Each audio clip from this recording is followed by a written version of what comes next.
আল্লাহ পাক রব্বুল আলামিন অন্যান্য মাসের আমলের তুলনায় রমাদান মাসের আমলের সওয়াব বেশি দান করেন।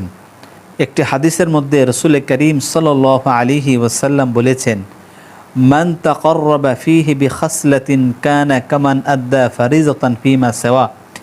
যে ব্যক্তি রমাদান মাসে একটি নফল কাজ করবে, নফল আমল করবে, সে যেন অন্য মাসে একটি ফরজ আমল করলো, ফরজ কাজ করলো। অর্থাৎ রমাদান মাসের নফল আমলে, নফল কাজে ফরজ আমলের পরিমাণ সওয়াব দান করা হয়। ওমান আদ্দা ফারিজাতান ফীহি কানা কামান আদ্দা সাবঈনা ফারিজাতান ফীমা সাওয়া।